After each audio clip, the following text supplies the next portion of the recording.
Tonight on Newshub Late, political shockwaves as Jacinda Ardern calls time as Prime Minister, while Helen Clark is blaming social media. The race is on to find a new leader for Labor and the country, so who are the top contenders? Food prices jump again, what's behind the biggest annual increase in decades? Also tonight, what's killing the yellow-eyed penguin? Scientists think they have the answer. And if you're just catching up on what you've missed today, we've got you covered with our 90-second Need to Know.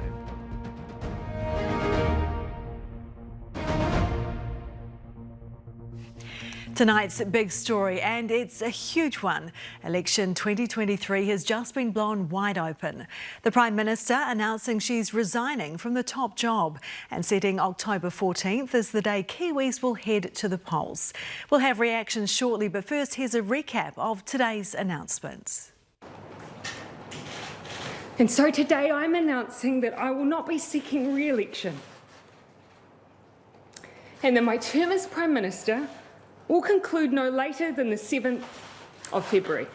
I know what this job takes, and I know that I no longer have enough in the tank to do it justice. It's that simple. But I'm not leaving because it was hard. Had that been the case, I probably would have departed 2 months into the job. Well, joining me now is political commentator Bridget Morton. Kia ora, Bridget. Thanks very much for coming on with us tonight. Were you as surprised as everyone else about this announcement? Yes, absolutely. And I think one of the key things is that, Ardern was really clear going into the end of last year that she had a lot of unfinished business. Because of COVID, as she says, she hasn't been able to achieve the things she wanted on child poverty, on climate action, on housing affordability. And so it looked like she still wanted to have that chance to get those things done. OK. So what do you think is actually the reason behind her going? I think it's genuine in that, it has been a busy, 5 years for her. She came into the job really unexpectedly. During that time, she's had a family, a really young family. And I think it's really genuine to say, actually, I don't have the energy to go into a big election, and it was going to be a tough election, and to say that I actually can't get everything I need to the job. Yeah, well, exactly, because the PM and Labor have both taken quite a big hit in recent polls. Is having Ardern out of the picture a positive or a negative for Labor? I think overall it's probably a negative. She does still garner a lot of popularity, and a lot of people are really grateful to her and have switched to Labor because of her. But there is a real opportunity for whoever comes in to sort of clean or sweep the decks as such and get rid of some of the unpopular things. I don't think they're going to walk away from the big stuff like Three Waters, but in terms of a lot of the other reform, they may start winding it back. Things like the social insurance scheme, for instance. OK, so who do you think are the top contenders? I think the big front runner at the moment is Hipkins. One of the key contenders is the fact that they're going to want to avoid going to a wider membership vote. So that means they have to get 2/3 of caucus. That means that whoever has to come in has to be widely trusted and generally liked by most of the caucus. And that seems to be Hipkins might be the main contender there. I think Michael Woods is obviously a clear contender as well. He's a bit more seen as sort of an upstart and somebody who has got a fresh face and doesn't bring the pandemic baggage with him. I think it's a little bit harder for sort of others outside of those two to get that cross-caucus support. Remember, it's a big caucus, and that means a lot of people need to be brought behind one person. OK, we'll see how that plays out on Sunday. Finally, former Prime Minister Helen Clark has blamed social media for the departure of Jacinda Ardern in a statement saying Jacinda has faced a level of hatred and vitriol which, in my experience, is unprecedented in our country. Does she have a point there? I think it's a little bit condescending and perhaps a little naive to sort of say that this played a role. For the Prime Minister, nobody gets to be Prime Minister without having a thick skin, nor does any Prime Minister have the time or inclination to spend their time scrolling through Facebook and Twitter comments. However, it is clear that some of the death threats against the Arderns and her family have had their genesis in social media. And of course, the stress of having, the well-being of her family put under threat would of course played a role in whether or not she thought the balance was right. OK, thanks very much for your time tonight. Thank you. Well, on Sunday, the Labor Party caucus will pick our next Prime Minister, but today they were reeling. Political editor Jenna Lynch was there when the bombshell was dropped. Shock is an understatement. Her colleagues dumbfounded. I think that this morning has certainly come as a shock. It wasn't the day that we expected to wake up to today. It came as a surprise. It wasn't the conversation that I had thought we would be having as our first caucus of the year. Yeah, I was just really sad and disappointed. Surprised but grateful, resounding applause, hugs, a waiata. The opposition hit by the bolt out of the blue. We all came together and talked about it briefly and about the election date, and then we carried on. It's been a lot, from her meteoric rise to the leadership of the Labour Party 7 weeks out from the 2017 election. She took the reins of the country at the same time as preparing for the job of a lifetime, motherhood. But after the happiest times came the darkest times. The following year, the darkest day, March 15, 51 people lost their lives. And the Whakaari White Island eruption.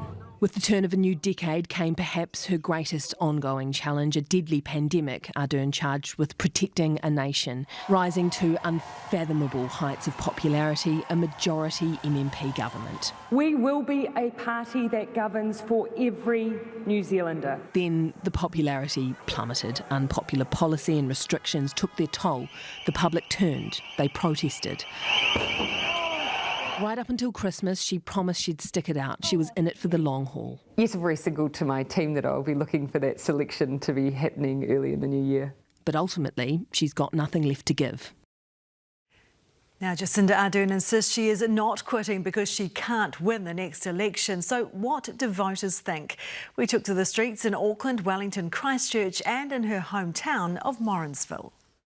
Oh, wow, what the Oh, well, I'm very pleased to hear that. And why is that? She wasn't my favourite cup of tea. I think it's a wise decision. Her own personal popularity has taken a hit in the last year or so. About time, mate, to be honest. Jacinda Ardern just announced she's no longer going to be Prime Minister from February the 7th. Oh, that's pretty sad. How does that make you feel? I'm a big fan. She's done it, Des. See you later. Let somebody else take over. What? Wow, that's a shame.